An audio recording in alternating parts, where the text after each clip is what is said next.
पुस्तक का नामकरण करना बड़ा कठिन होता है जी। और पुस्तक एक दिन में लिखी नहीं जाती। बिल्कुल। विशेष रूप से तब जब जैसे मेरा विचार है कि महादेव की आज्ञा होगी तो लिखूंगा, नहीं तो नहीं लिखूंगा। बिल्कुल। जब उनकी प्रेरणा आती है तो ही लिखते हैं। जी। चरित्र और सम्मान अलग है, अहम और अभिमान अलग है, अव्यक्त योग्यता मूल्यहीन, सफल मूढ़ का मान अलग है। पर क्या इन तुच्छ सफलताओं पर बरसाती मेढक सा इतराऊं? संभवतः महत और लघु की यही विभाजक रेखा है, मैंने अनुभव से सीखा है। तो सत्य बता रहा हूं जी। मैं कहूं कि ये किताब पढ़ो, इसलिए कोई पढ़ेगा नहीं जी। और कोई पढ़ेगा तो मूर्ख होगा।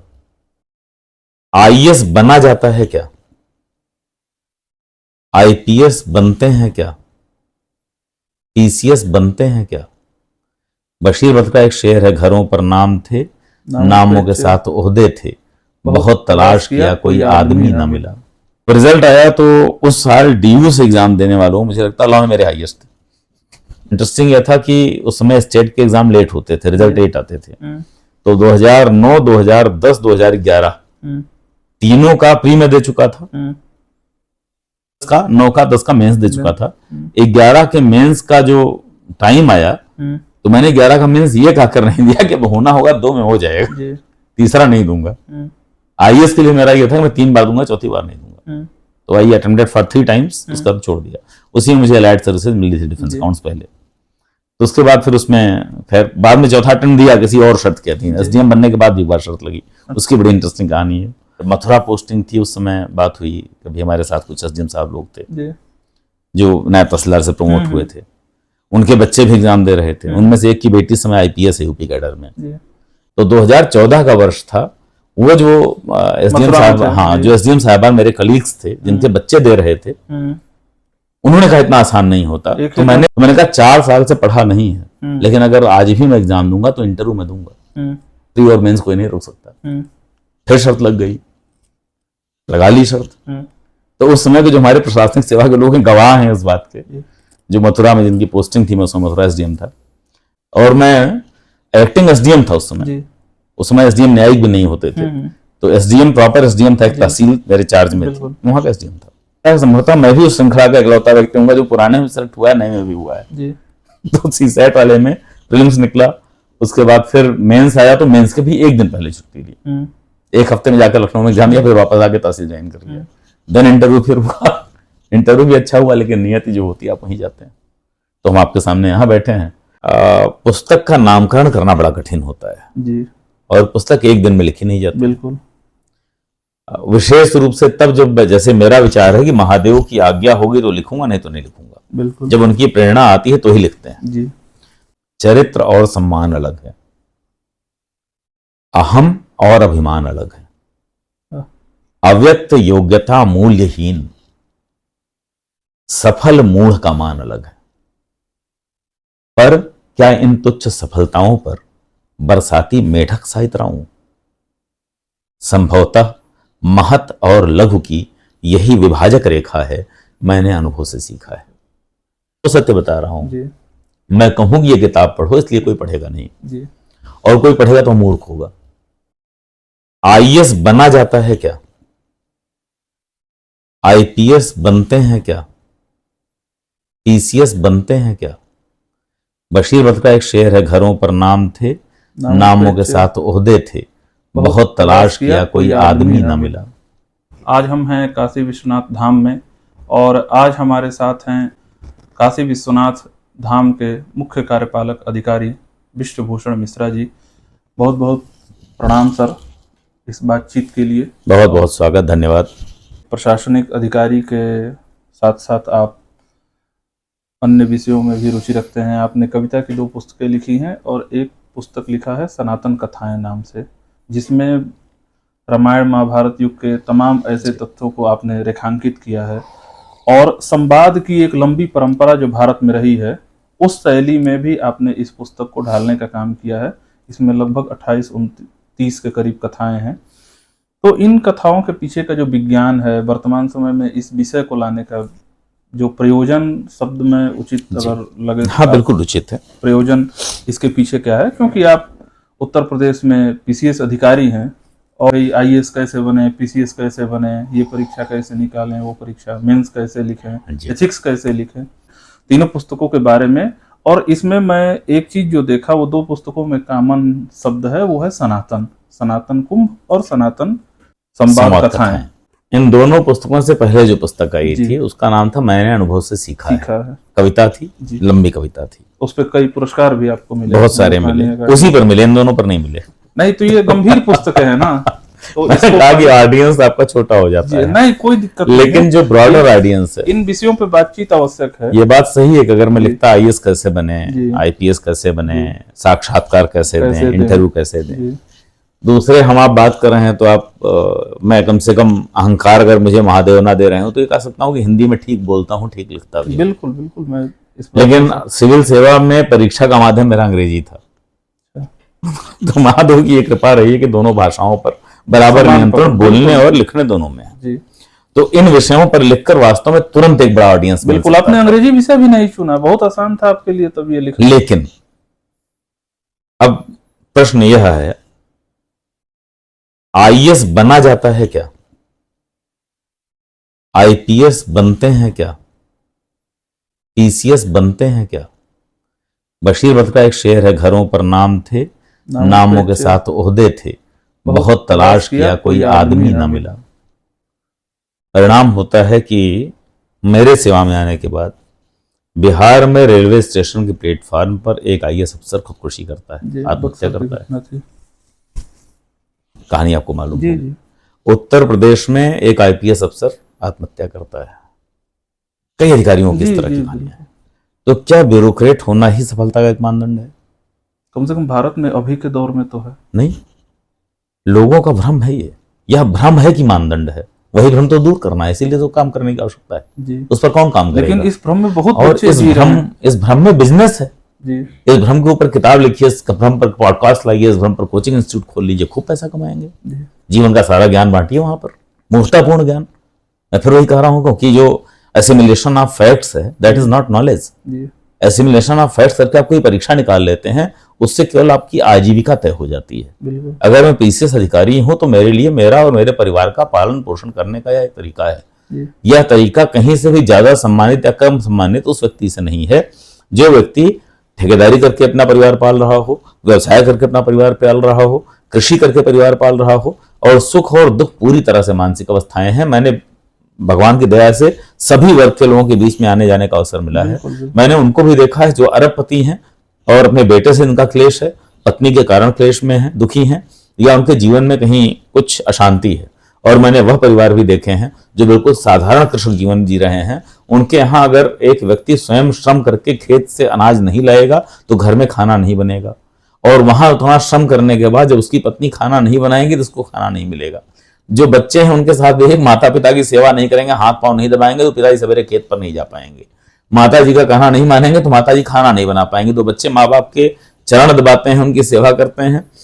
पिता जो है वो मेहनत से भोजन लाने का प्रयास करता है, माता भोजन बनाती है, समय परस्पर बहुत स्नेह है, इधर उधर दिमाग जाने की फुर्सत नहीं है, बहुत मानसिक शांति से। लेकिन पहले वाले को श्रेयस्कर समाज द्वारा माना गया है। अब जो माना गया है बड़े स्तर पे, मैं फिर कह रहा हूँ कि ये जो पोजिंग है जी, इसी को चेंज करने की आवश्यकता है जी। यहाँ मैं ये नहीं कह रहा हूँ कि सभी आईएएस ऑफिसर दुखी हैं, सभी पीसीएस दुखी हैं, सभी आईपीएस दुखी हैं, लेकिन वो होने के बाद भी यदि व्यक्ति दुखी है इसका मतलब वह लक्ष्य तो नहीं है। लक्ष्य क्या है?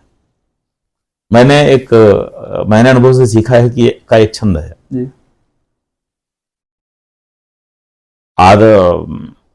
मूल्यों की ना रही प्रतिष्ठा, मूल्यों की ना रही प्रतिष्ठा, डोल रही है सबकी निष्ठा।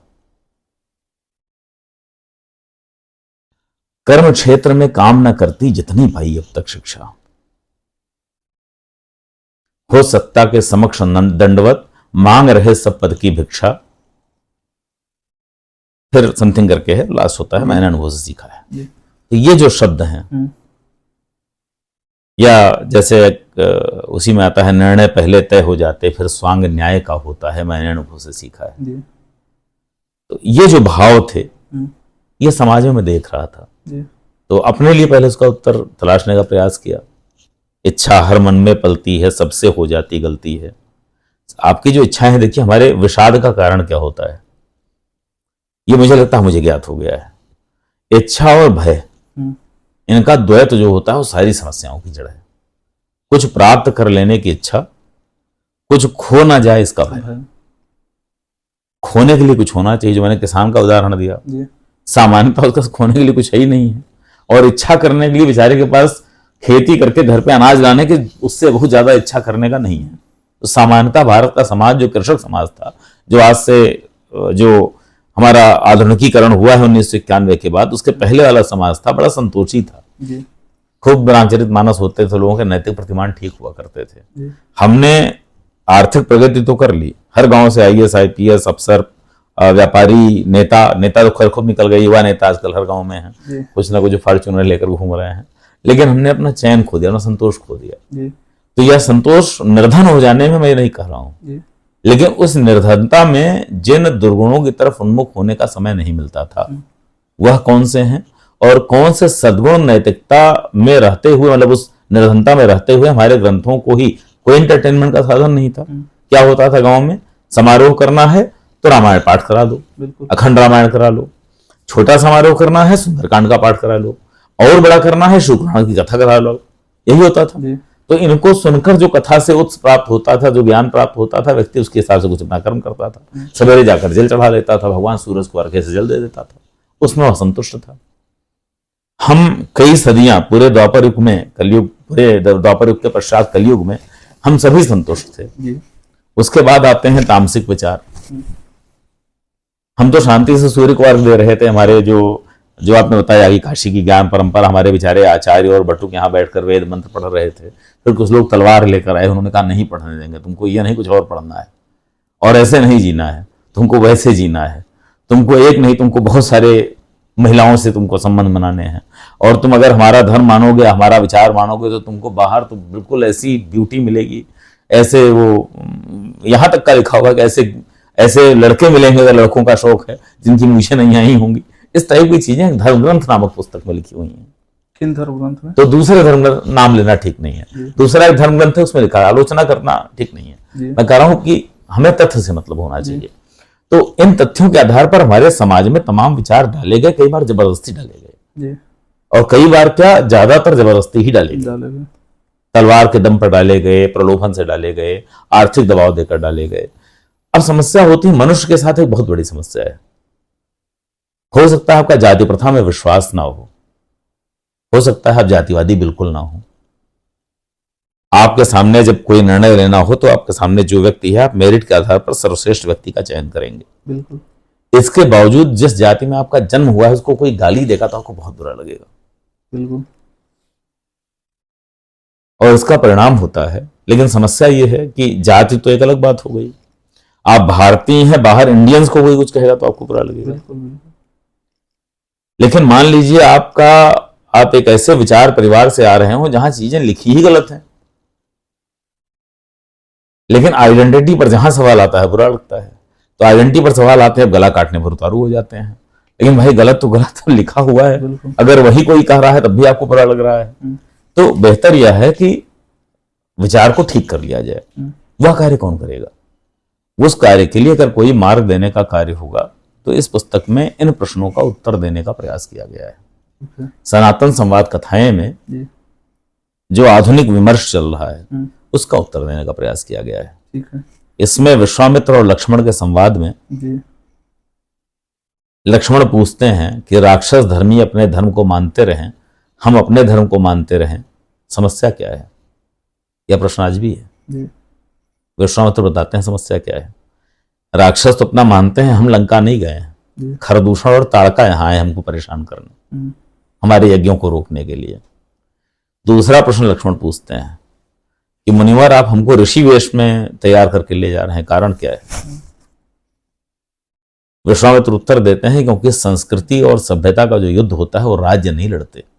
अयोध्या की सेना यदि लंका पर आक्रमण कर दे और रावण का वध कर दे, तो फिर राक्षस विचार नहीं मरेगा, और विचार नहीं मरेगा तो केंद्रीय नेतृत्व से हीन होकर राक्षस यदा यत्र तत्र यदा कदा तमाम ऐसी घटनाएं करते रहेंगे जिससे समस्त मानवजन पीड़ित होंगे। तो उस पर फिर इनका प्रश्न होता है लक्ष्मण का, तो हमें क्या करना है? विश्वामित्र जी उत्तर देते हैं कि सनातन संस्कृति के प्रतिनिधि, त्याग और तपस्या से उपजी हुई सनातन संस्कृति के प्रतिनिधि ऋषि कुमार हो सकते हैं, राजकुमार नहीं। इसी नाते तुमको ऋषि कुमार के रूप में उसको पराजित करना है, सभ्यता के रूप में पराजित करना है। और सभ्यता के संघर्ष को राज्य की शक्ति से अगर परास्त करने का प्रयास किया जाए तो उसका परिणाम क्या होता है, आधुनिक संदर्भ में बात करता हूं, जो इस पुस्तक में नहीं मिलेगा लेकिन जो पढ़ने के बाद पाठक को समझ में आएगी। जॉर्ज डब्ल्यू बुश फर्स्ट से लेकर सेकंड तक और उसके बाद तक सद्दाम हुसैन की हत्या कर दी गई या उसको मृत्युदंड दे दिया गया, लादेन का खात्मा किया गया, अल जवाहिरी का खात्मा किया गया, अल बगदादी का खात्मा किया गया, मुल्ला उमर का खात्मा किया गया, और हर बार यह माना गया कि अब समस्या समाप्त हो गई क्योंकि यही तो लीड कर रहा था। समस्या समाप्त हुई क्या? बिल्कुल नहीं। चेहरे बदलते रहते हैं, क्योंकि युद्ध जो है तो संस्कृति का है, तो संस्कृति को पराजित करना होगा, राज्य उसका उत्तर नहीं देगा। और समस्या है कि संस्कृतियों के संघर्ष में आज के परिवेश में संस्कृत के रूप में केवल एक संस्कृति लड़ रही है। जैसे भगवान राम के समय में त्रेता युग में संस्कृति के रूप में केवल रावण के योद्धा लड़ रहे थे, बाकी नहीं। रावण शास्त्र बाहु अर्जुन से पराजित होता है, संधि कर लेता है। रावण बलि से पराजित होता है, जो सुग्रीव के भाई से, वहां भी संधि कर लेता है। रावण के पराजय के कई आख्यान है, जहां हार जाता है समझौता कर लेता है, जहां नहीं लड़ सकता अयोध्या देवासुर संग्राम की अयोध्या, दशरथ से रक्षित अयोध्या, वहां सेना लेकर आक्रमण नहीं कर सकता, वहां घुसपैठिए भेजता है। शूर्पणखा क्या है? रावण में घुसपैठिया ही तो है। खरदूषण क्या है? घुसपैठिए ही तो है। आतंकवादी घटनाओं को अंजाम दे रहे हैं। तो रामायण की जो पूरी कथा है वो तो लिखी इस बात पर गई है। वहां पर भगवान लक्ष्मण कहते हैं कि ऋषिवर आप कहते हैं राक्षस वध हैं, राक्षस विचार को मानने वाले व्यक्ति को का वध कर देना चाहिए यदि वह राक्षस विचार त्याग कर मानव धर्म को ना अपनाए। तो क्या ये राक्षस भी तो हमारे जैसे ही हैं? इनके भी दो पैर हैं, दो हाथ हैं। इसका उत्तर भी बताते हैं विश्वामित्र जी ने, मतलब इस पुस्तक में जो प्रस्तुत किया गया है। उन्होंने कहा मानव वह नहीं है जिसके दो हाथ दो पैर होते हैं, मानव वह है जो मनु के सिद्धांत को मानता है। अब मनु का सिद्धांत मनुस्मृति मत समझिएगा, मनु ने कोई मनुस्मृति नामक ग्रंथ नहीं लिखा है। मनु ने मानव धर्म शास्त्र नामक पुस्तक लिखी थी, बहुत बाद में मनुस्मृति किसी और ने लिखी है, उसमें भी इतने चेपक जुड़ गए हैं। और मानव धर्मशास्त्र ओरिजिनल पढ़कर आज तक किसी ने उसके बारे में कुछ कहा नहीं। यहां तक कि पूरे आदर के साथ बताऊंगा आपको कि भारतीय संविधान के शिल्पियों में से एक, जो 22 कमेटीज थी, उनमें एक कमेटी के अध्यक्ष डॉक्टर अम्बेडकर थे। बहुत पढ़े लिखे विद्वान व्यक्ति थे। उन्होंने मनुस्मृति के बारे में जो एनिहिलेशन ऑफ कास्ट और मनुस्मृति की आलोचना करने के लिए मनुस्मृति के जिन संदर्भों का जिक्र किया है, वो 2 ट्रांसलेटेड वर्जन थे मनुस्मृति के जिनका उसमें उपयोग किया गया था। उन 2 ट्रांसलेटेड वर्जन्स को पढ़ने के बाद मैंने इस पुस्तक में उस विद्वान का जिक्र किया है, टॉलबाई या समथिंग करके नाम है, वेस्टर्न विद्वान है। आधुनिक रिसर्च जब वो करता है तो उसको पढ़ने के बाद कहता है भाई ये जो डॉक्टर अंबेडकर ने संदर्भ के रूप में जिन 2 ग्रंथों का, जिन 2 ट्रांसलेटेड अंग्रेजी ग्रंथों का उदाहरण दिया है, डॉक्टर अंबेडकर ने संस्कृत नहीं पढ़ी थी। वो मनुस्मृति के इंग्लिश ट्रांसलेशन को उद्धृत कर रहे थे जो अंग्रेजों के द्वारा किया गया था, जो कुछ ब्रिटिशर्स के द्वारा किया गया था। अब ब्रिटिशर्स यहां पर आए थे, उनके 2 उद्देश्य थे। ईस्ट इंडिया कंपनी का चार्टर पढ़िए, ब्रिटेन की महारानी उनको ईसाई धर्म का प्रचार करने भेज रही हैं, तो ग्रंथों का ट्रांसलेशन किसी एक मंशा के साथ कर रहे हैं। उस ग्रंथ को पढ़कर इन्होंने लिखा है। और बाद में एक विद्वान उसके बारे में लिखता है कि डॉक्टर अंबेडकर की किताब मैंने पढ़ी और उन्होंने मनुस्मृति को जहां से कोट किया है उसको पढ़ा, ओरिजिनल मनुस्मृति को पढ़ा, उस व्यक्ति ने संस्कृत पढ़ी। कहा ये ग्रंथ जो ट्रांसलेटेड वाले हैं और कुछ भी हो सकते हैं सिवाय मनुस्मृति। तो वहां से हमें तो वहां से उद्धृत किया गया जो हमारा है ही नहीं, और हमारा जो था उसमें इतनी मिलावट कर दी गई। तो महाराजा मनु का जो विचार था वो क्या था? महाराजा मनु का विचार था मन पर नियंत्रण का विचार। और उनके सापेक्ष दूसरा विचार जो खड़ा होता है शुरुआत में, मानव दानव, वह है दानव विचार, वह है दमन करने वाली नीति। जो दमन करते हैं दूसरों का अपनी इच्छाओं की तुष्टि के लिए, वह दानव है। जो दमन करते हैं अपने मन का, मन पर नियंत्रण करते हैं अपनी इच्छाओं की तुष्टि के लिए, वह मानव है। तो कहा जो विस्तारवादी, साम्राज्यवादी और इस तरह की जो सोच है कि हम चारों तरफ फैलें, दूसरों को मारें, काटें, उनके स्त्रियों पर अधिकार कर लें, उनका धन ले लें, उनकी भूमि ले लें। यह विचार दानव विचार है, वह मानव नहीं है। और जो मानव नहीं है उनके मानवाधिकार नहीं होते। जिनके मानवाधिकार नहीं होते वह उस पशु के समान है जो हिंसक उठा है और वह निश्चित रूप से वध्य है। यह भगवान लक्ष्मण को विश्वामित्र के द्वारा इस कथा में बताया गया है। तो आज इस नैरेटिव को सामने लाने की आवश्यकता और लार्जर स्केल पर है। इसमें जो वैश्विक चुनौतियां हैं उनका उत्तर है इसमें मेनका वियोग भी एक बहुत अच्छी जो जी है कहानी लिखी गई है। द्रोणाचार्य का संताप भी इसमें लिखा गया है। इसमें जो दूध वाली घटना है वो भी बताई गई है कि कैसे उनके मन में वो बातें थी।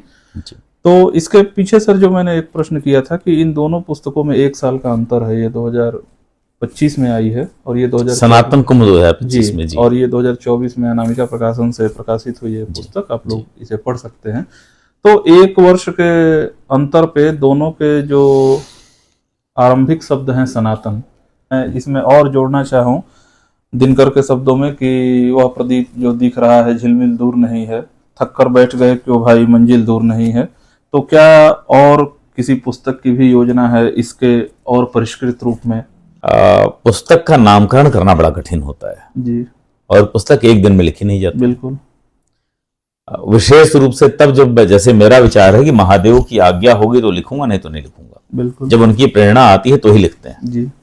तो यह पुस्तक एक दिन में नहीं तैयार। बिल्कुल। सनातन संवाद कथाएं भी, इसमें जो कथाओं का संकलन है ये 2008-9 से लेकर और 2023 तक मान लीजिए 23 जनवरी में प्रकाशित हुई थी। 23 तक की लिखी हुई कथाओं का संग्रह है जी।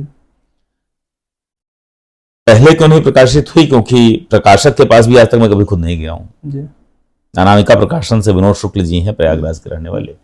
संयोग से भेंट हो गई, उनसे मैंने ये विचार साझा किए जैसे मैं आपसे बता रहा हूं। सामान्य बातचीत में रिकॉर्ड नहीं हो रहा था। मैंने कहा विश्वामित्र जी ने यह कहा, मैंने कथा में इसको उद्धृत भी किया है, इस तरह से ये विचार आने चाहिए। विनोद शुक्ल जी के बारे में बाकी सब चीजें ठीक है, लेकिन वो आदमी बड़े आग्रही हैं। तो वो बिल्कुल आग्रह करके नहीं, कब दे रहे हैं किताब, आप हाथ से लिखकर भेज दीजिए, जितना लिखा उतना भेज दीजिए। उन्होंने आग्रह कर करके 1 साल में उनसे ले लिया। तो ये किताब प्रकाशित हो गई अनामिका प्रकाशन से। दूसरी पुस्तक सनातन कुंभ। अच्छा, नाम पर भी आपने पूछा, तो इसका नाम होना था शूर्पणखा के शाप। अच्छा। जहां से ये कथा प्रारंभ हुई थी। पहली कहानी जो मैंने कभी लिखी थी संवाद शैली में, जब महादेव ने मेरे हाथों से लिखवाई थी, उसका नाम था शूर्पणखा के शाप। उसको मैंने कहा प्रतिनिधि कथा या प्रथम कथा के नाम पर इसका नाम रखा जाए। और ये हम की योजना बन रही थी। 2022 में मेरी विनोद शुक्ल जी से मुलाकात हुई, तो बार बार एडिटिंग, प्रूफ रीडिंग, एडिटिंग करते करते ये तैयार हुआ था लगभग वही जुलाई अगस्त 2023 के आसपास। उसके बाद फिर आगे जो फर्दर प्रूफ रीडिंग, फिर पेज फॉर्मेट, जो आप जानते प्रकाशन में कई काम होते हैं, तो उसमें लगे रहे। उस समय एक दक्षिण भारत के राजनीतिक व्यक्ति का कमेंट अगर ना आया होता सनातन के ऊपर कि सनातन को नष्ट कर देना ही हमारा लक्ष्य या कुछ ऐसा उन्होंने कहा था, तो इस पुस्तक का नाम सनातन संवाद कथाएं नहीं होता। जब उन्होंने ये कहा तो इस पुस्तक में सनातन शब्द इतनी जगह प्रयोग हुआ था कि विनोद शुक्ल जी ने मुझसे कहा कि आपको सनातन पर भी एक चैप्टर लिखना पड़ेगा, भले वो कथा ना हो, वैचारिक हो। तो इस पुस्तक का अंतिम चैप्टर है सनातन, जिसमें सनातन को, जिससे मैंने एक पेज आपको पढ़कर सुनाया, उसमें बौद्धिक रूप से शास्त्र सम्मत रीति से सनातन के बारे में पूरा जितना मेरा ज्ञान था या जितना मेरे पास तथ्य थे वो सारे मैंने एक साथ प्रस्तुत किए। 22-23 पेज का चैप्टर। तो सनातन यहां से प्रवेश कर गया और फिर लगा संवाद कथाओं का जो उसका स्पैन है, टाइम स्पैन है। पहली कथा इसमें महादेव सती के संवाद से प्रारंभ होती है और अंतिम कथा मोहम्मद गौरी और पृथ्वीराज के संवाद पर समाप्त होती है। तो बहुत लंबा है और भारतीय वाङ्मय में प्रायः सभी बड़े कथाएं जो हैं संवाद के रूप में ही कही गई हैं। वाल्मीकि रामायण हो, रामचरितमानस हो, महाभारत हो, सभी में कथावाचक है जो कह रहा है। लेखक ने कभी श्रेय नहीं लिया, कभी नहीं कहा कि मैं ये विचार दे रहा हूं, क्योंकि हम अहंकार से, लेखक जो होता था हमारे यहाँ, जैसे आजकल एक फैशन है, ऑस्कर वाइल्ड का एक स्टेटमेंट आया कि India is facing the problem of having more authors than readers. पढ़ने वालों से ज्यादा लिखने वाले हो गए हैं और खासकर हमारी ब्यूरोक्रेसी में तो किताब छपवा के और बांटना बड़ा फैशन है। तो मेरा पहले दिन से यह था कि मैं किताब बांटूंगा तो नहीं, it will never be possible for me, मैं संकोची व्यक्ति ही बहुत हूं। तो किताब कॉमर्शियली सक्सेसफुल होनी चाहिए। तो जो पहले मैंने अनुभव से सीखा है वो भी एक मेरे वरिष्ठ थे, उन्होंने उनके कहने से छपी थी, उसका उत्साह भी था। उस किताब की 10,000 से अधिक प्रतियां कविता की पुस्तक की बिकी, तो लगा बड़ी बात है। तो सनातन समाज कथाएं भी आई, तो ये भी कॉमर्शियली सक्सेसफुल है, हिट नहीं है। मैंने अनुभव सीखा है हिट थी, वो टॉप ट्रेंडिंग रही। कब आई थी वो, किस सन में? 2019 में। अच्छा, 19 में। 2019 में जब आई थी तो लगातार 2-3 साल तक वो अमेजॉन पर बेस्ट सेलर में टॉप 3 टॉप 4 में रहती थी। मतलब उसका नाम देखकर अच्छा लगता था, रश्मि रथी और मशवारा तो ऑल टाइम हिट है, लेकिन उनके साथ नाम था उसका और खूब सोशल मीडिया पर चला भी। लेकिन मुझे लगता है उसके पीछे कारण यह भी था कि ग्राह्य विषय पर था, और वही जो आप कहते हैं IAS PCS बनने के अनुभवों पर भी था। उसके छंद हैं जो हमारे छात्र जीवन के संघर्ष हैं, जैसे वो पहला ही है, नहीं बताई राह किसी ने, बस संघर्ष रहा जीवन में, मिला नहीं कोई भी संबल, कर्तव्यों की कठिन डगर में, कब तक यूं ही लड़ना होगा, सब दुःस्वप्न सरीखा है, मैंने अनुभव से सीखा है। उसके बाद जब मैं सिलेक्ट हुआ तो मेरे एक साथ कई सिलेक्शन हुए 12 में। हाँ, उसके आसपास ही सिविल सर्विसेज में, जुडिशियल सर्विसेज में, यहाँ पर 13 सिलेक्शन थे मेरे पास। मैं यूपी स्टेट में भी था, इंडियन सिविल सर्विसेज जो हमारी होती है, मतलब वो UPSC वाला जो एग्जाम होता है, वहाँ मुझे IAS अलाइड सर्विसेज मिली थी, वहाँ भी सिलेक्ट हुआ। तो सारी मैगजीन्स में इंटरव्यू, अखबारों में इंटरव्यू, माहौल इतना बन गया कि नहीं होता उसमें आप जो होता है आज भी होता है। जो नया सिलेक्टेड लड़का उसके पास जाइए तो he feels like a star, Hindustan बना देता है उसको। लेकिन मुझे महादेव ने, कहूंगा उनकी प्रेरणा है, सद्बुद्धि भी दी है कि 2-4-5 महीने में खुमार उतरा सबको इंटरव्यू देने के बाद, और खूब ढेर सारी फ्रेंड रिक्वेस्ट इनबॉक्स मैसेजेस देखने के बाद 6 महीने मुझे लगा यार क्या कर रहा हूं, ये मूर्खता है। उस समय फिर मैंने अनुभव से सीखा है 13 वर्ष में संकलित है, जीवन की हर महत्वपूर्ण घटना, हर महत्वपूर्ण संवेदना को व्यक्त किया है उसमें। उस समय जो छंद लिखा था, चरित्र और सम्मान अलग है, अहम और अभिमान अलग है, अव्यक्त योग्यता मूल्यहीन, सफल मूढ़ का मान अलग है, पर क्या इन तुच्छ सफलताओं पर बरसाती मेढक सा इतराऊं? संभवतः महत और लघु की यही विभाजक रेखा है, मैंने अनुभव से सीखा है। उसके बाद मैंने आचरण को तुरंत अपना संयत किया। अब आप इन दोनों छंदों को देखिए तो इस देश में रोजगार के लिए संघर्ष कर रहे युवक इनसे जल्दी रिलेट होते हैं। जी बिल्कुल, बहुत जल्दी रिलेट करते हैं, दुख दर्द उसमें समझते हैं। हाँ, दोनों समझते हैं, क्योंकि भाई वही विषभूषण थे। बिल्कुल, रिजल्ट जब तक पॉजिटिव नहीं आया तब तक तो भाई ठीक है, सामान्य थे। और अपने मित्रों के बीच में खैर स्वभाव ऐसा है कि मित्रवत संबंधों से रहते थे, वही विषभूषण थे। अचानक से 6 महीने के भीतर 13 रिजल्ट आते हैं और 13 क्रैक कर लेते हैं। सारी मैगजीन्स में इंटरव्यू छप जाता है, सारे अखबारों में छप जाता है। तो मुझे रिमोटेस्ट आइडिया नहीं, जिनको मैं दूर दूर तक नहीं जानता और जिनके पास ठीक ठाक फॉलोअर्स हैं सोशल मीडिया से, वो फोन भी कर रहे हैं, मैसेज डाल दे रहे हैं, मिलना भी चाह रहे हैं, आपसे मिलना भी है, ये भी करना, स्टारडम टाइप की। तो उसी पर लिखा कि अव्यक्त योग्यता मूल्यहीन, मुझसे भी योग्य लोग हो सकता है। जिस योग्यता की बात मैं कर रहा हूं वो असिमिलेशन ऑफ फैक्ट, कि बहुत सारा फैक्ट पढ़कर उल्टी कर देने की जो हमारी परीक्षा पद्धति है, उसमें योग्यता रखने वाले लोग, लेकिन संजोग से उन्होंने जो खिचड़ी खाई दूसरे दिन उसकी उल्टी नहीं करनी थी, और हमने जो खाई उसकी उल्टी करनी थी। यानी जो हमने पढ़ लिया वो पूछा गया, उन्होंने हमसे 10 गुना पढ़ा, उसमें से कम पूछा गया। यही है, यही सफलता के मानक है इस परीक्षाओं में। तो अचानक आपको स्टारडम मिल जाता है। उसके बाद का रियलाइजेशन, पर क्या इन तुच्छ सफलताओं पर, ही तो बहुत छोटी सफलता है, इसके बाद भी लोग आत्महत्या कर ले रहे हैं, इसका उत्तर कहां से मिलेगा? तो मैंने अनुभव से सीखा है कि बात सनातन संवाद कथाएं में जीवन मूल्यों पर बात हुई है। और 2019 में जब ये प्रकाशित हुई, उसी समय कुंभ चल रहा था प्रयागराज का, मेरी वही पोस्टिंग थी। तो ये सनातन कुंभ कविता पूरी उसी समय लिख दी थी। अच्छा। लेकिन मुझे लगता है कि मेरे मन में एक भ्रम था कि कविता लोग कम पढ़ते हैं और कथा साहित्य ज्यादा मार्केट में हिट होता है। और जैसा मैंने कहा कि मुझे किताब छपवा के बांटनी नहीं थी, तो ये वैसे ही रखा रहा। मैंने सोचा कभी कविताओं को एक्सप्लेन करते हुए पूरा लिखूंगा। तब एकदम आरंभ से आपने लिखा है कि जैसे जैसे गंगा का वो उद्गम है और बिल्कुल जैसे जैसे पहुंचती रही है उसको अलग अलग छंद है पूरा 28। तो मैं सोचता था कि जो कविता में छोटी छोटी जो बातें हैं, जैसे भागीरथ की तपो साधना, माँ गंगा वले वले उतरी, तो भागीरथ की पूरी कहानी लिखूंगा, एक्सप्लेन करते हुए। ये छंद रहेगा, साथ में कहानी रहेगी, एक मोटी पुस्तक आएगी, इसमें कथा रहेगा, तो जिन लोगों को नहीं मालूम है वो ही पढ़ेंगे। ये योजना बनाकर 2019 में किताब, मतलब कविता तो अचानक फ्लो आया, महादेव ने उतारा, लिख गई।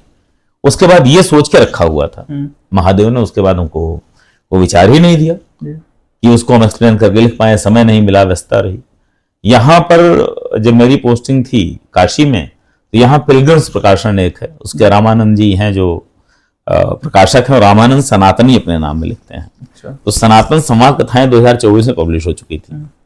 तो यहाँ के कई प्रकाशक थे जो हमारे संपर्क में आए, रामानंद जी उसमें से थे जो बैठे, उन्होंने इस कविता का छंद सुना तो उन्होंने कहा कि आप हमको दे दीजिए। तो मैंने कहा कि भाई मेरी योजना तो है कि इसको पूरा एक्सप्लेन करिएगा, दूसरी छाप देंगे, पहले किताब छाप लेते हैं वाली। कुंभ समय आ चुका था, तो भी इसका कंपाइलेशन होते होते, प्रूफ रीडिंग होते हुए और जो कवर पेज सब डिजाइन करने में इतना देर हो गया, इतनी विलंब हो गई कि 6 फरवरी को प्री ऑर्डर के लिए हम लोग लॉन्च कर पाए कि अब 15 दिन बाद, 20 दिन बाद हम अवेलेबल करने की पोजीशन में रहेंगे। और 25 फरवरी को लॉन्चिंग डेट थी, जबकि 26 फरवरी को कुंभ समाप्त था। इंटरेस्टिंग फैक्ट ये है कि अमेजॉन पे केवल प्री ऑर्डर के लिए पुस्तक उपलब्ध थी, और पहला एडिशन उन्होंने 1000 कॉपी का छापा था, ऑर्डर दिया था प्रिंटर को। 21 तारीख को रामानंद जी का मेरे पास फोन आया कि सर ओवर सब्सक्राइब हो चुका है, तो उनको प्रिंटिंग और बढ़ानी पड़ेगी। मैंने कहा बढ़ाइए, तो उन्होंने 500 का और ऑर्डर किया। 25 तारीख को फोन आया, सर ये भी ओवर सब्सक्राइब हो गया है।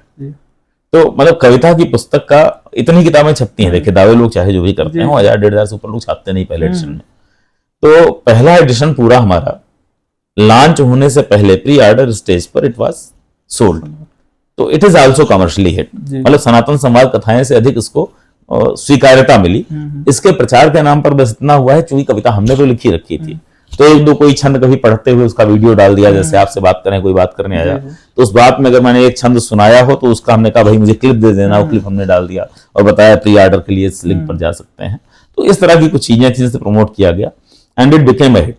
अब यह पुस्तक साधारणतः ऑर्डर करने पर उपलब्ध है, और वह उसका दूसरा संस्करण है, यानी लॉन्चिंग के साथ ही दूसरा संस्करण लाना पड़ा प्रकाशक को। और जो रामानंद जी का विचार है, जो बहुत वयोवृद्ध प्रकाशक हैं, तो अच्छा लगता है सुनकर। उन्होंने कहा कि सर हमारे पूरे प्रकाशन जीवन में ये पहली बार हुआ है कि प्री ऑर्डर में कोई किताब का पहला एडिशन चला गया हो, और वो भी कविता की किताब का। तो महादेव की नगरी में महादेव का ही चित्र है इसके आवरण पृष्ठ पर। आकाश मालवीय सागर विश्वविद्यालय में असिस्टेंट प्रोफेसर हैं, और सागर जब मैं सिलेक्ट हुआ था उसमें सागर आकाश मालवीय, जिस समय मेरा सिलेक्शन हुआ था सिविल सर्विसेज में, उस समय आकाश कक्षा 8 या 9 के विद्यार्थी थे, और हमारे गृह जनपद के यानी अयोध्या के रहने वाले हैं।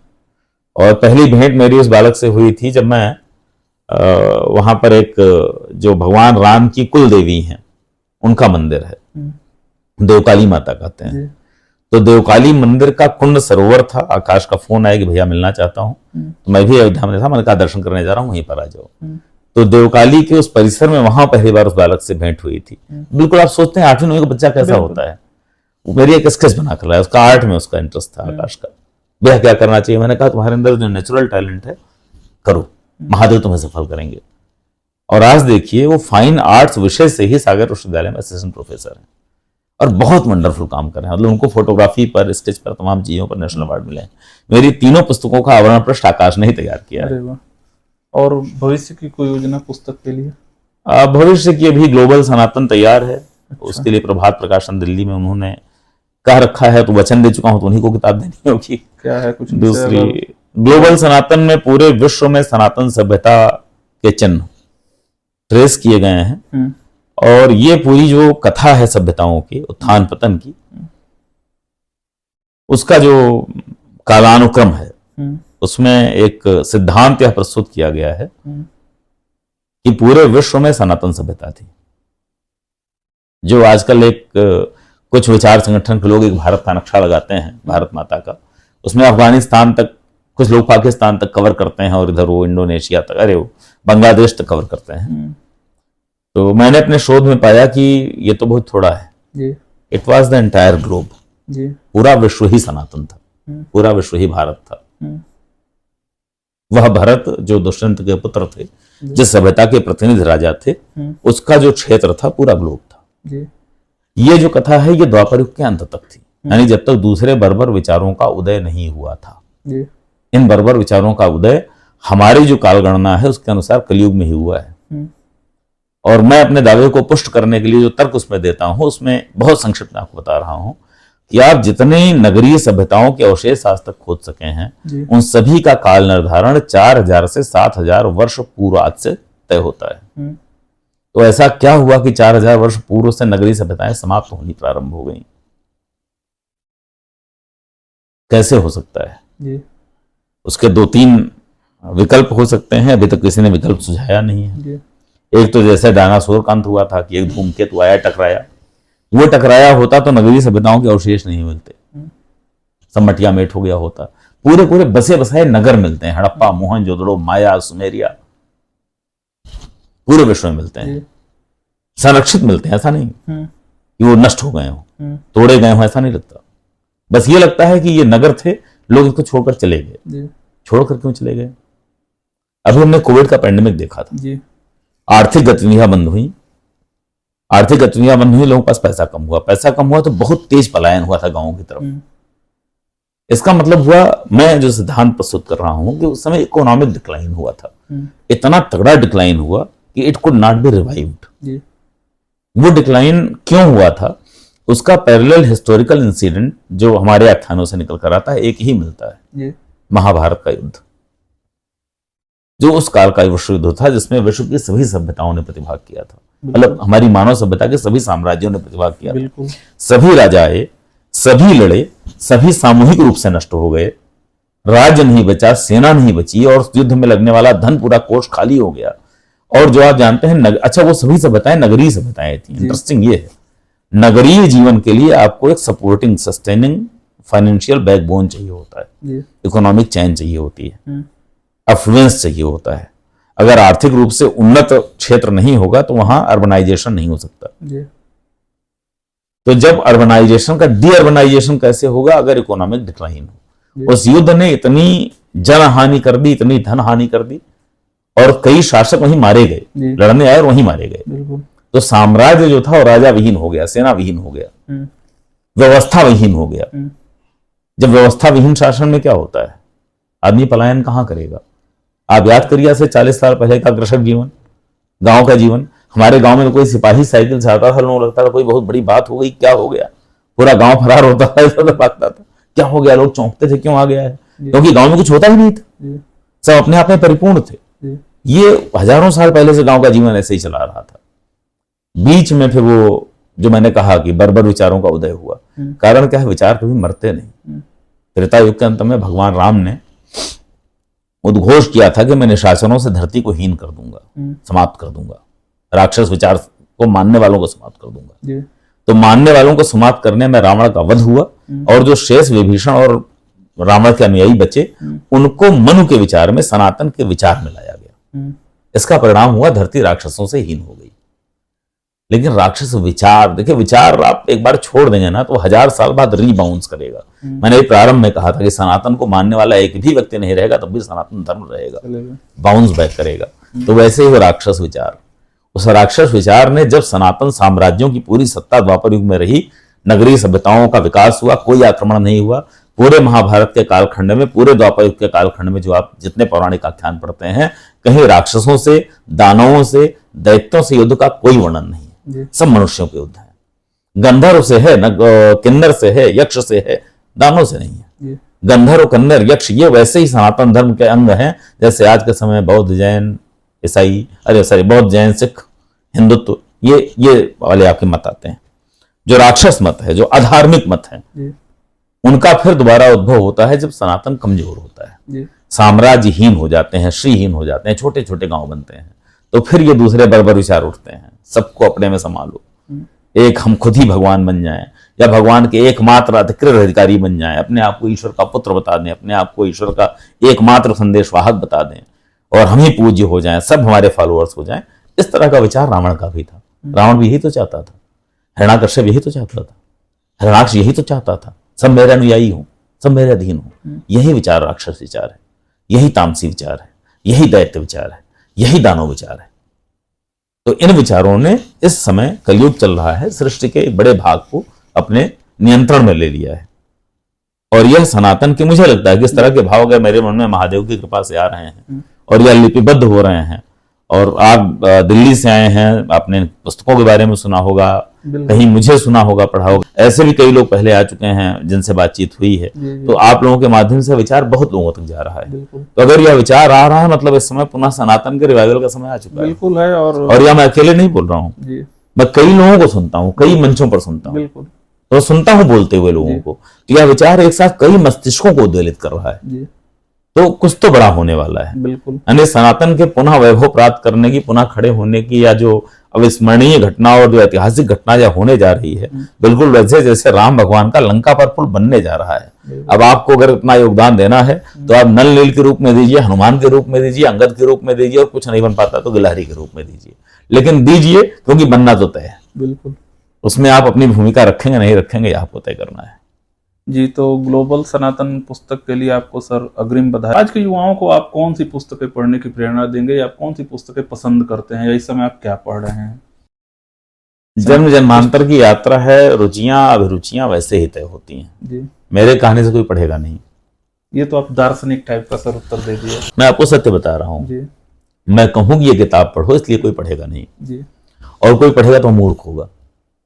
जैसे मैं पढ़ता था जिस समय जी, मैंने इंटरव्यू पढ़े हैं लोगों के, तो कहते थे यूपीएससी के लिए इकोनॉमिक्स पढ़ो, उस समय किताब आती थी कोई, अब फिर मैं किताब का प्रचार क्यों ही करूं, तो उस किताब का नाम उन्होंने लिया। मैंने भारतवर्ष में आयोजित होने वाली जितनी परीक्षाएं हो सकती हैं, लॉ बैकग्राउंड भी चूंकि था, तो इंजीनियरिंग सर्विस तो मैंने नहीं दिया है, बाकी जुडिशरी के यानी जनरल एग्जाम जितने होते हैं, जुडिशरी से लेकर और इंडियन सिविल सर्विसेज तक के, स्टेट सिविल सर्विस के सारे एग्जाम क्रैक किए हैं। और वह केवल भाग्य का खेल होता है। जानते हैं कि एक दिन इंटरव्यू में आप रात भर नहीं सोए तो क्या परिणाम होगा, किसी पेपर में कम ज्यादा। आई क्रैक्ड ऑल एग्जाम्स। मैंने कभी भी एक कक्षा 11 की एनसीईआरटी की किताब छोड़कर कभी मैंने इकोनॉमिक्स की कोई दूसरी किताब नहीं पढ़ी इकोनॉमिक्स तैयारी के लिए। एनसीईआरटी की क्लास 8th की और क्लास 11th की किताब छोड़कर दूसरी किताब नहीं पढ़ी। ज्योग्राफी केवल क्लास 11 12th की एनसीईआरटी पढ़ी और कोई किताब नहीं पढ़ी। और भी कई किताबें पढ़ी थी, मतलब इन विषयों पर और नहीं पढ़ा। जनरल स्टडीज के लिए और जनरल करंट अफेयर्स के लिए पढ़ता रहा, लेकिन इन किताबों को मैंने कई बार पढ़ा, बिटवीन द लाइन्स पढ़ा। और इन किताबों के अतिरिक्त जो मैं आज पढ़ रहा हूं, मैं वैचारिक किताबें पढ़ता था, बचपन से पढ़ता था। कक्षा 2 और 3 की गर्मी की छुट्टी हमारी हुई थी, मैं महाभारत पूरा पढ़ लिया था 2-3 में। हाँ, घर में थी तो क्या करते, उसमें टीवी तो था नहीं, और टीवी देखने की आज भी मेरी आदत नहीं है। मतलब मेरे बेडरूम में टीवी लगा जरूर है, लेकिन जब मेरे बच्चे, यहाँ मैं इस समय अकेले रह रहा हूँ वाराणसी में, क्योंकि परिवार जो है वो लखनऊ रहता है, जब कभी वो लोग आते हैं तब वो टीवी ऑन होता है, कई बार रिमोट खोजना पड़ता है, रिमोट कहाँ है, क्योंकि बहुत दिन से नहीं प्रयोग हुआ, तो कहीं रखा होगा, पड़ा होगा टाइप का होता है। तो ऐसे ही चल रही है पूरी व्यवस्था। तो पढ़ने की जो रुचि होती है, अब ये किताबें पढ़ने में, फिर बाद में आप किसी और लिटरेचर की किताब पढ़ रहे हैं, लॉ मेरा सब्जेक्ट रहा है, तो लॉ में आप जानते हैं कि कई बार जजमेंट्स पढ़ते समय you get to read many things. आप राम जन्मभूमि का जजमेंट पढ़िए, आपको पूरे अवध का इतिहास पढ़ने को मिल जाएगा। इसमें हमारी रुचि थी। तो ये वेरियस सोर्सेज होते हैं जहां से नॉलेज आता है। एक आपको बड़ा इंटरेस्टिंग सवाल बताऊं, मैंने दिल्ली जुडिशियल सर्विस का एग्जाम जिस साल निकाला था, उस साल उसमें एक प्रश्न आया था, जस्टिस वीआर कृष्णा अय्यर की ऑटोबायोग्राफी का क्या नाम है, और मैंने उसका सही उत्तर लगाया था, टिक किया था। कैसे किया था जानते हैं? आपको एक बहुत इंटरेस्टिंग फैक्ट बताऊंगा। सारे लोग बताते हैं इतनी मैगजीन पढ़ो, इतने अखबार पढ़ो, सब पढ़ो। During preparation of civil services और आज तक मैंने कोई अखबार नहीं पढ़ा है। मैं रेगुलर अखबार पढ़ता ही नहीं। मैं किसी न्यूज़पेपर का सब्सक्राइबर भी नहीं हूं, अब भी नहीं, कभी नहीं पढ़ा। मैगजीन उठाकर देखता था। अब ये वाला जो चली आ रही परंपरा को धता बता रहे हैं कि हिंदू ना पढ़ो, इंडियन एक्सप्रेस ना पढ़ो, जनसत्ता ना पढ़ो। अगर मन होता तो पढ़ो। मेरा मन नहीं करता था कि यार, मतलब एक किताब, अखबार जो होते हैं बड़े बड़े पेजेस होते हैं, एक किताब के बराबर होता है। उतनी देर मुझे लगता है कुछ नॉलेज वाली चीज पढ़ूंगा जो काम आएगी आगे। इसमें से अखबार उठाओ, फिर उसमें छांटो कि एक विवाहिता ने फंदे से लटक कर की आत्महत्या, फिर कहो नहीं ये मेरा पढ़ने वाला नहीं है। फिर अगला लिखो, उसमें कहा इसरो रॉकेट लॉन्च करने जा रहा है, फिर पढ़ो उसमें साइंटिस्ट का नाम दिया है, जगह का नाम दिया है, फिर रॉकेट का नाम क्या होगा इस पर भी निर्णय नहीं लिया गया है। फिर 4 दिन फॉलो करो, उससे अच्छा मैगजीन में सब कुछ मिल जाता है महीने भर के अंत में। तो हम क्यों अपना सर इतना खपाए? हम तो नहीं अखबार पढ़ते थे, आज भी नहीं पढ़ता हूँ। ब्यूरोक्रेसी में आने के बाद इसलिए नहीं पढ़ता हूँ कि ब्यूरोक्रेट्स को कई बार प्रभावित करने के लिए, दबाव बनाने, नहीं दबाव बनाने, प्रभावित करने के लिए दोनों तरह का प्रभाव होता है। आपके बारे में पॉजिटिव स्टोरी छाप कर भी लोग आपको प्रभावित करना चाहते हैं कि मैं आपके नजदीक हूँ। आपके बारे में नेगेटिव स्टोरी छाप कर दिखाना चाहते हैं कि आप उनको चाय पिलाइए, बैठाइए, करिए। I don't do it. नहीं, मैं अपना काम पूरी ईमानदारी से करूंगा। आपको जो पब्लिश करना हो करिए। व्यवहार मेरा दुर्व्यवहार नहीं होगा, बहुत सद्व्यवहार होगा। हमारे जो भी पत्रकार साथी आते हैं उनसे बहुत प्यार से मिलता हूं, लेकिन डेलिबरेटली अखबार कभी नहीं पढ़ता मंगवाकर, जानबूझकर नहीं पढ़ता, जिससे मेरी ओपिनियन को, मेरे कार्य को अखबारों में छपने वाली रिपोर्ट से इन्फ्लुएंस ना करने पाए। क्योंकि मुझे करना वह है जो सही है, वह नहीं जो लोग कह रहे हो कि सही है, गलत है।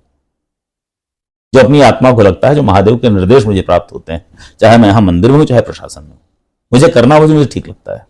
इन्फ्लुएंस नहीं होगा। और इन्फ्लुएंस आप किन चीजों से होते हैं कि समाज मेरे बारे में क्या सोच रहा है, और अखबार यही करता है कि बताता है समाज आपके बारे में क्या सोच रहा है।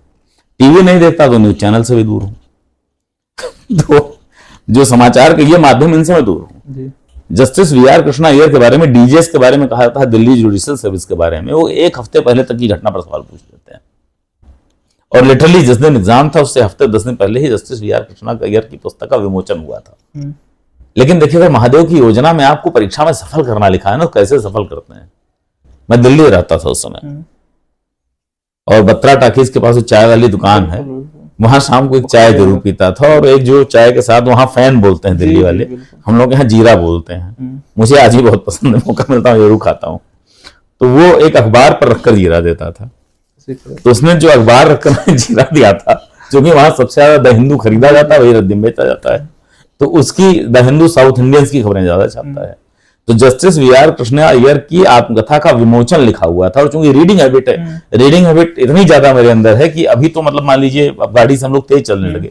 जब छात्र जीवन में मैं बीए में था या इंटरमीडिएट में था, उसमें मैं पैदल चलता था, तो मैं चलते चलते सरकार की योजनाओं की होर्डिंग जो लगी होती थी वही पूरा पढ़ जाता था। तो वो आया तो हमने देखा, उसको पढ़ लिया था। और जिस दिन मैंने पढ़ा, यानी वो 10 दिन पहले की बात थी, तो एक हफ्ते बाद वो अखबार रद्दी बना होगा। तो हमने जिस दिन पढ़ा उसी के दिन अगले दिन हमारा एग्जाम था। तो वहां से याद आया, यार वो फैन खाते उसमें ये नाम लिखा था किताब का। मेनी सच इंसिडेंट्स, बहुत सारी घटनाएं हैं। तो इसलिए देखिए, इतना बड़ा यूनिवर्स है ना हमारा। मतलब अब तो मैं इस बात को लेकर बहुत आश्वस्त हूँ। कर्म और आपके जो प्रारब्ध, मतलब प्रारब्ध का मतलब भाग्य नहीं है, जो हम कर्म करते हैं इससे उसका जो परिणाम जनरेट होता है, कर्म फल मिलता है। पिछले किसी जन्म का संबंध होगा जिसने हमको आपको वार्ता करना, जिसके कारण नियति हुआ था, जिसके कारण सामने शुभ बैठे हैं, रिकॉर्ड कर रहे हैं, तो शुभ को यहाँ पर होना नियत था, हमारे हम तीनों को मिलना नियत था। ये सब चीजें हमारे तमाम कर्मों का परिणाम होती हैं। यह तभी हो सकता था जब मैं यहाँ इस पद पर बैठा होता। तो इस पद पर बैठाने के लिए आप लोगों के कितने कर्मों का समुच्चय है। मैं अपने जीवन में सिविल सर्विसेज का एग्जाम कभी देना नहीं चाहता था। जब मैं गया था छात्र जीवन में, तो हमारे लखनऊ विश्वविद्यालय में, तो सामान्य जो ट्रेंड था हमारे यहाँ से, अम्बेडकर जहाँ मेरा गांव है, वहां से सामान्यतः लोग प्रयाग जाते थे इलाहाबाद विश्वविद्यालय में पढ़ने। और इलाहाबाद विश्वविद्यालय ही आप जानते हैं IAS का गढ़ माना जाता था उस समय।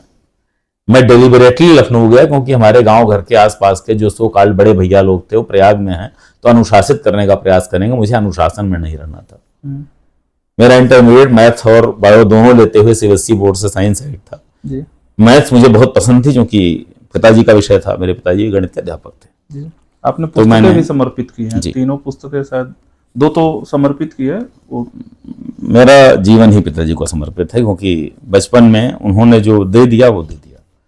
मैं 8वीं कक्षा में था, पिताजी का देहांत हो गया था, और मैं 5वीं कक्षा में था जिस समय तक उन्होंने बाकी लोगों को पढ़ाते समय, जब उनके स्टूडेंट्स आते थे, वो एक शिक्षक थे और उन्होंने कोई ट्यूशन नहीं पढ़ाया जीवन में। और गणित के प्रसिद्ध शिक्षक थे, तो पूरे इलाके के लोग सवाल पूछने के लिए, अलग दूसरे स्कूलों के बच्चे भी चले आ रहे हैं, तो जो कुछ बताते थे कई बार चूंकि ज्यादा संख्या होती थी, उनको ही ब्रश करके तैयार होकर स्कूल जाना है, तो कई बार मुझसे कहते थे आओ तुम भी देख लो, कोई जाएगा बता देना। तो मुझे कक्षा 10 तक की गणित, जब मैं कक्षा 3-4 में रहा हूँगा, उस समय से आती थी। तो पिताजी ब्रश कर रहे हैं, कुछ और कर रहे हैं, तो कोई पूछने आया तो कहे बता दो। और मैं छोटा था तो मुझे बाल मुड़ा के और शिखा रखने का बड़ा शौक था। इसके लिए मुझे मार भी पड़ी है कई बार। पिताजी को नहीं अच्छा लगता था, हरदम बाल उठाए रहता, कहीं ले जाओ तो अजीब सा लगता है। तो जिस इंटर कॉलेज में वो थे, विद्या मंदिर इंटर कॉलेज है, मिल्कीपुर एक स्थान पड़ता है अयोध्या में, तो वहाँ उसके अलावा रामगंज में एक सर्वोदय कॉलेज था, सेवरा में एक कॉलेज था, इंटर कॉलेज था, वहां सबके तमाम बच्चे आते थे पूछने के लिए। तो सवाल पूछने आते थे, पिताजी कहते तुम बता दो, तो वो मुझे चढ़ाते थे गुरुजी का तो उम्र बहुत छोटा था, कक्षा 4 में हाई स्कूल वाले बच्चे को सवाल बता रहा हूँ। लेकिन उन्हीं की देन थी, घर में रामायण था, घर में महाभारत था, घर में कसूसुर आम्बिया रखी थी, घर में न्यू टेस्टामेंट ओल्ड टेस्टामेंट रखा था। तो ये सभी धर्मों के धर्म ग्रंथों का अध्ययन, घर में कुरान की भी कॉपी रखी थी, मैंने बचपन में कर लिया था। एक बार रीड आउट करने वाला, फिर बाद में उसको इंटरप्रिटेशन करना, समझना, एवोल्यूशन होता है। तो ये पढ़ने के बाद देखिए आप कहाँ जाएंगे, आपकी आजीविका क्या होगी ना, बड़ी नियत होती है। मैं लखनऊ विश्वविद्यालय गया, उस समय तक चूंकि पिताजी का देहांत हुआ, कक्षा 8 में पढ़ता था, तो मैं अनुशासनहीन हो गया। और ये कहने में और स्वीकार करने में मुझे बिल्कुल कष्ट नहीं है कि वास्तव में अनुशासनहीन होकर जो बिल्कुल बिगड़ा हुआ बच्चा, मतलब मेरी माँ से लोग ये कहने लगे थे कि बताइए अगर मेरे पिताजी को हत्या अगर वो होते तो आपका बच्चा हाथ में रहता हो, हाथ से निकल गया है। जब मैं लखनऊ विश्वविद्यालय पहुंचा तो वहां भी स्वप्न यही था कि छात्र राजनीति में जाना है, और उस समय लखनऊ विश्वविद्यालय की छात्र राजनीति कुछ अलग तरह की थी। महादेव की योजना थी कि मैंने बीए में एडमिशन लिया विद मैथमेटिक्स, तो maths states philosophy, BA basic का पेपर मैथ का एक होता था, इसलिए बीए नहीं करने का कि आसान है, इसलिए करने का क्योंकि सीरियस पढ़ने वाला नहीं बनना है, लेकिन मैथ में नंबर कम नहीं होना चाहिए, मैथ पढ़कर एग्जाम देते थे। तो उसके बाद फिर ग्रेजुएशन के बाद मैंने पढ़ाई छोड़ दी। कारण यह था कि जब मैंने ग्रेजुएशन में एडमिशन लिया उसका चुनाव नहीं हुए 3 साल, तो उद्देश्य तो छात्र संघ का चुनाव लड़ना था। हमने कहा फिर पढ़ने का मतलब है, मैंने पढ़ना छोड़ दिया। उसके बीच में जो तीसरा वर्ष था उसमें दर्शन शास्त्र में शंकर का अद्वैत पढ़ा मैंने। उसका इतना ज्यादा प्रभाव हुआ कि मैंने दीक्षा तो नहीं ली किसी से, लेकिन मैंने सन्यासी वाला जीवन जिया। उसका मैंने घर छोड़ दिया था, परिव्राजक हो गया था, कोई गुरु नहीं मिले, लेकिन साधना और उसमें, और जो हमारे धर्म में आप जानते हैं कि मठ मंदिर में खाने पीने रहने की व्यवस्था आराम से मिल जाती है, तो ज्यादा समय अयोध्या में ही बीता, लेकिन परिवार के संपर्क में बिल्कुल नहीं था। उस समय मोबाइल भी नहीं होते थे। फिर 2004 के समापन के समय लगभग ये पता चला कि घर की आर्थिक स्थिति ठीक नहीं है। पिताजी का देहांत हुए 2003 में 7 वर्ष पूरे हो गए। उत्तर प्रदेश में माध्यमिक शिक्षा विभाग का नियम है कि फैमिली पेंशन विडो पेंशन में कन्वर्ट हो जाती है, कम हो जाती है। भैया पढ़ाई ही कर रहे थे तो दोबारा आए, क्योंकि सन्यासी जीवन जीकर और पर्याप्त साधना करके, 1 वर्ष की साधना थी, बहुत महादेव ने उस समय ज्ञान दिया, बहुत उस समय उसी समय के भाव हैं जो मैं ये अनिवार्यता और उसकी बात कर रहा हूँ। ये सिलेबस की पढ़ाई नहीं थी, उस समय के कुछ अंदर की जो भावनाएं थी। वापस आया तो पहले सदमार्ग से प्रयास किया कुछ हो जाए, तो सदमार्ग उस समय जो माहौल था प्रदेश का, देश का, शहर का, ये सदमार्ग पर चलते हुए इतना धन नहीं मिल पाया कि हम अपने परिवार की देखभाल कर सकें जी। तो मुझे दोबारा लखनऊ का रुख करना पड़ा, क्योंकि वहाँ हमारी पुरानी टीम थी जी। लखनऊ 2 साल के बाद में दोबारा आया तो वहाँ आते ही प्रचुर धन प्राप्त हुआ। लखनऊ में उस समय अगर आप थोड़े एक्टिव हैं, दिमाग आपके पास है, छात्र राजनीति में एक्टिव हो, तो धन कमाना बड़ी बात नहीं थी। ये जरूर है वो आदर्श रास्ता नहीं था, लेकिन ठीक आ जाता था। तो प्रचुर धन प्राप्त हुआ, भैया की पढ़ाई पूरी हो गई, उनका करवा लिया, घर की भी देखभाल कर ली, और उसी अवधि में फिर दोबारा चुनाव भी शुरू हो गए। तो फिर मैंने LLB में एडमिशन लिया, अगेन इलेक्शन के लिए। इंटरेस्टिंग फैक्ट देखिए कि LLB फर्स्ट ईयर में था, चुनाव हुआ तो चुनाव लड़ाया गया, फिर ये था अगले का साल हम भी लड़ेंगे। फिर अगले साल चुनाव नहीं हुए, लेकिन 2 कमेटी की रिपोर्ट आ गई कि जिनका एकेडमिक्स में गैप है they can not contest election, वो चुनाव नहीं लड़ सकते। तो घटनाएं ऐसी हुई। उसी बीच फिर वो एक वाइवा था, बोलने में चूंकि आप देख रहे हैं साक्षात्कार में ठीक हूँ, वाइवा में वाइवा जो ले रहे थे सर, उन्होंने कुछ तारीफ कर दी। बाहर आए, दोस्तों ने कहा पार्टी चाहिए। उस पार्टी में बैठे बैठे किसी ने कहा कि IAS क्यों नहीं दे देते, तो मैंने कहा IAS नहीं बनना है। मतलब थोड़ा सा अब तो बड़ा सम्मान का भाव है उस पेशे में हूं, जो कि मैं उस समय बड़े तिरस्कार हो, IAS थोड़ी बनना है, और करेंगे, बड़ा करेंगे। तो जो हमारे साथी सिविल सर्विसेज देते थे उनको बुरा लग गया, उन्होंने कहा तुम ऐसे करो चालू हुआ। तो महादेव ने मुझे अंदर से आत्मविश्वास बहुत दे रखा है। मैंने कहा यार जब चाहूंगा दूंगा तो हो जाएगा। ये 27 दिसंबर 2007 की घटना है। मुझसे दोस्तों ने शर्त लगाई तुम केवल प्री निकाल दो। उन्होंने कहा ठीक है। 3 जनवरी 2008 को शर्त लगाने वाले मित्रों में से एक मित्र फार्म खरीद कर लाया, मैंने नहीं खरीदा था। उसमें GPO से मिलता था 20 रुपए का फार्म, लाके उन्होंने फार्म भरवाया, हमारा फार्म भर गया। फिर कुछ घटनाएं हुई, जो जॉन्डिस हुआ, बेड रेस्ट पर आ गया। छात्र जीवन में भी सारे सुख सुविधा के साधन मौजूद थे, वो पैसा कमा चुके थे पर्याप्त, फ्लैट लेकर अलग से रहते थे, टीवी कंप्यूटर फलाना धमाका सब था वहां। लेकिन अध्ययन की वृत्ति भी थी, तो पहले तो जो इधर उधर की चीजें पढ़ रहा था। उसी बीच में एक मित्र आए, वो साथ में कुछ नोट्स वोट्स लाए थे, मुझे याद है मैंने भी एग्जाम दे रहा है, वो पढ़ना शुरू किया, लेकिन वो भी उतना सीरियसली नहीं पढ़ पाया, क्योंकि हमारे एलएलबी के एग्जाम उस समय चल रहे थे। एलएलबी का मेरा जो वाइवा वॉज था वो 17 मई को था, और 2008 में आईएएस का एग्जाम 18 मई को था। इन परिस्थितियों में आईएएस का प्रीलिम्स दिया, बाहर आए तो मिलाया गया। आफ्टर नेगेटिव मार्किंग जीएस में 150 में 46 क्वेश्चन बन रहे थे, और सब्जेक्ट का इकलौता मैं ही था लॉ वाला, इसलिए कोई मतलब नहीं था, मिलाने वाला कोई नहीं था। तो ये हुआ 150 में 46 पर सिलेक्शन तो नहीं होगा, मान लिया भाई नहीं होगा। तो उसी बीच डीयू का एलएलएम का एंट्रेंस आया, कुछ जो पढ़ने वाले थे वो जा रहे थे देने, तो हम भी दिल्ली घूमने के लिए, सबका रिजर्वेशन हमने कराया, चलो चलते हैं घूम के आते हैं, गए हम लोग भी डीयू का एंट्रेंस हम भी दे आए। डीयू का रिजल्ट पहले आया एंट्रेंस का, तो अपनी यूनिवर्सिटी में से इकलौता मैं था जो सिलेक्ट हुआ था। तो मैं गया, फीस जमा करके फिर वापस आ गया। लखनऊ में साम्राज्य था, कमाई थी। 18-19 जुलाई तारीख थी जो हमारा डीयू का की काउंसलिंग हुई, मतलब पहली वाली तारीखें याद हो जाती हैं आपको देख के जीवन में। तो वहां मैं फीस जमा करके वापस आ गया था, और अगस्त सेकंड वीक में आईएएस प्रीलिम्स का रिजल्ट आया, तो मेरा एडमिट कार्ड खोया हुआ था, कहीं संभाल के रखा नहीं था उस समय।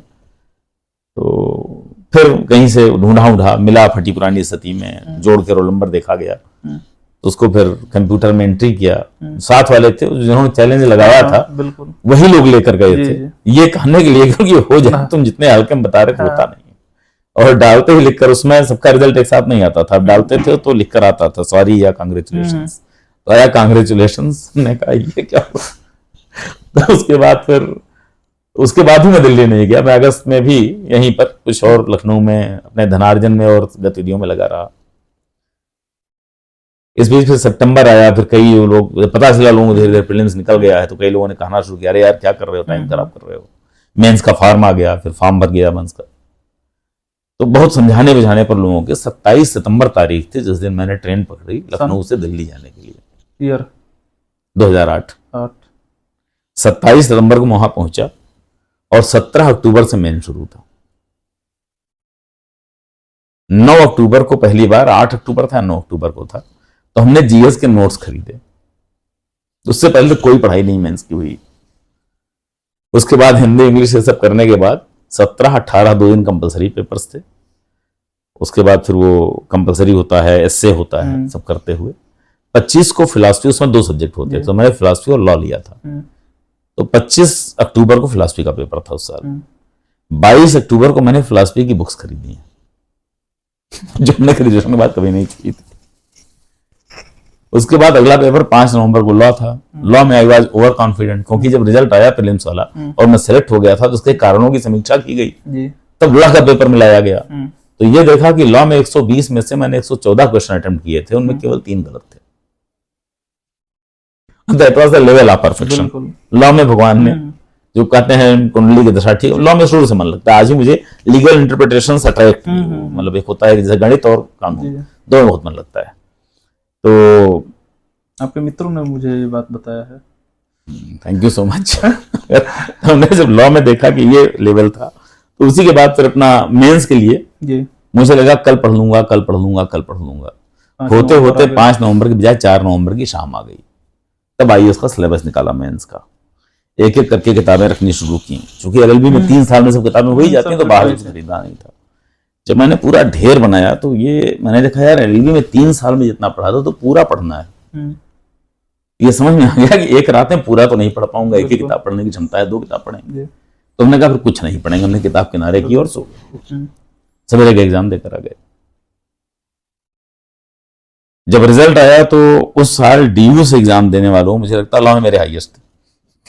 तो दिस इज हाउ वो प्रोसेस शुरू हुआ। फिर 1 साल, फिर 2 साल, फिर 3 साल सिविल सर्विसेज, फिर जुडिशियल सर्विसेज, फिर स्टेट का एक ही एग्जाम दिया था पूरा, मतलब जिसमें इंटरव्यू तक गए थे। एक मेंस भी दिया था, उसमें भी सेलेक्ट था और ऊपर की रैंक में था। इंटरव्यू देता तो अगले साल फिर मैं टॉपर्स में होता, लेकिन फिर किसी और की सीट खाने का मतलब नहीं था जब ऑलरेडी हम हेड डिक्लेयर हो चुके थे।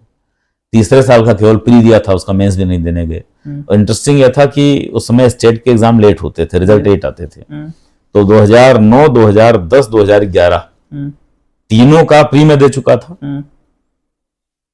2011 का मेंस दे चुका था। 2010 का 9 का 10 का मेंस दे चुका था। 11 के मेंस का जो टाइम आया तो मैंने 11 का मेंस ये कहकर नहीं दिया कि होना होगा 2 में हो जाएगा, तीसरा नहीं दूंगा। आईएएस के लिए मेरा ये था कि मैं 3 बार दूंगा, चौथी बार नहीं दूंगा। तो आई अटेम्प्टेड फॉर 3 टाइम्स, उसका छोड़ दिया। उसी में मुझे अलाइड सर्विसेज मिल रही थी, डिफेंस अकाउंट्स पहले। तो उसके बाद फिर उसमें खैर बाद में चौथा अटेम्प्ट दिया किसी और शर्त के थी, एसडीएम बनने के बाद भी एक बार शर्त लगी, उसकी बड़ी इंटरेस्टिंग कहानी है। तो उसके बाद फिर उसमें जब इसका रिजल्ट आया 9 वाला, तो खैर सिलेक्शन हो गया उसी में। तो अगला इंटरव्यू लेने की जरूरत नहीं पड़ी, मैं छोड़ ही दिया था। सर्विस में आने के बाद जब मैं मथुरा पोस्टिंग थी, उस समय बात हुई, कभी हमारे साथ कुछ एसडीएम साहब लोग थे जो नायब तहसीलदार से प्रमोट हुए थे, उनके बच्चे भी एग्जाम दे रहे थे। उनमें से एक की बेटी समय आईपीएस है यूपी कैडर में। तो मैंने बताया, जैसे आपको बता रहा हूँ, मैंने बताया तो नोबडी बिलीव्ड। बिल्कुल, उन्होंने कहा यार क्या बात करें, ऐसे हलवा होता है। और ये आप थोड़ा डिस्क्लेमर में बता भी दीजिएगा कि ये बच्चे फॉलो ना करें, ये जरूरी है। मेरे कहने से कोई फॉलो नहीं करेगा, मैंने कहा आपसे। महादेव जिससे कराना होगा करा लेंगे जी, और जहां पहुंचाना होगा वहीं पहुंचाएंगे। नियति जो है आपको घुमा कर ले आती है, ये तो मैं मान गया। वहां देखिए, मुझे आईएएस नहीं बनना था, ये भी तय है। नहीं, आप तो प्रमोशन से बनूंगा, आप समझिए इस बात। बिल्कुल, डायरेक्ट आईएएस नहीं बनना था, ये नियति थी। बिल्कुल, बाकी कोई कमी नहीं थी मुझसे। जब मेरा सिलेक्शन नहीं हुआ फाइनल, तो मैं बहुत दुखी था एक बार। उस समय अभी वाले भाव नहीं थे, तो मेरे पहले वाले अटेम्प्ट में जब उतना पढ़ाई नहीं था, बता रहा हूँ कि साल मैंने एग्जाम दिया था, तो मेरे एक दोस्त थे, बड़ी इंटरेस्टिंग कहानी, आज भी लखनऊ में लोग उस पर हंसते हैं कई बार हम लोग याद करके। तो सब लोग बैठे थे इतना, तो मैंने थोड़ा मूड डाउन था, मैंने कहा बताओ नहीं हुआ, गलत हुआ। तो मैं तो सोचता था निकल ही जाऊंगा पहली बार में। तो उन्होंने कहा यार तुमने पढ़ाई कितना था, मतलब 3 दिन पढ़ के 4 दिन पढ़ के तुम जहां तक पहुंचे वही बहुत है। तो I replied him very seriously. अब हंसी आती है पुराने प्रसंगों पर। मैंने उनसे कहा भाई देखो, ये इंपॉर्टेंट नहीं पढ़ा कितना था, इंपॉर्टेंट ये होता है 3 घंटे में लिखा कितना था, लिखा पूरा था। और कॉपी चेक करने वाले हमने कहा मैं नंबर नहीं दिए, आज भी कॉपी निकलवा के देख लो। और इस बात पर मैं आज भी कायम। हाँ, लिखा तो था कि सिलेक्शन में उस साल का उस सब्जेक्ट से जो भी टॉपर रहे हो, जीएस के जो भी टॉपर रहे हो, उनसे कॉपी आज भी निकाल कर मेरी रेड कर दी जाए, आई चैलेंज इट, मैंने उनसे खराब नहीं लिखा होगा। लेकिन नियति बहुत बड़ा फैक्टर होता है, नियति आपको पहुंचाती है। तो 2014 का वर्ष था, वो जो एसडीएम साहब, हाँ, जो एसडीएम साहबान मेरे कलीग्स थे जिनके बच्चे दे रहे थे, उन्होंने कहा इतना आसान नहीं होता। तो मैंने बचा भी होगा। हाँ, तो मैंने मजाक में कहा, उससे पहले मैं एग्जाम 2010 में देकर अंतिम छोड़ चुका था। तो मैंने कहा 4 साल से पढ़ा नहीं है, लेकिन अगर आज भी मैं एग्जाम दूंगा तो इंटरव्यू में दूंगा, प्री और मेंस कोई नहीं रोक सकता। फिर शर्त लग गई, लगा ली शर्त। तो उस समय के जो हमारे प्रशासनिक सेवा के लोग हैं, गवाह हैं इस बात के, जो मथुरा में जिनकी पोस्टिंग थी, मैं उसमें मथुरा एसडीएम था, मैंने प्रीलिम्स के 1 दिन पहले छुट्टी ली थी। और मैं एक्टिंग एसडीएम था उस समय एसडीएम न्यायिक भी नहीं होते थे, तो एसडीएम प्रॉपर एसडीएम था, एक तहसील मेरे चार्ज में थी, वहां का एसडीएम था। प्रीलिम्स के 1 दिन पहले मैंने छुट्टी ली थी। और मेंस जो है, ये चेंज पैटर्न हो गया था उस समय। अच्छा, जो सीसेट वाला आ गया था। तो मुझे लगता है संभवतः मैं भी उस श्रृंखला का इकलौता व्यक्ति हूँ जो पुराने में सेलेक्ट हुआ है, नए में भी हुआ है जी। तो सीसेट वाले में प्रीलिम्स निकला, उसके बाद फिर मेंस आया, तो मेंस के भी 1 दिन पहले छुट्टी ली। 1 हफ्ते में जाकर लखनऊ में एग्जाम दिया, फिर वापस आके तहसील ज्वाइन कर लिया।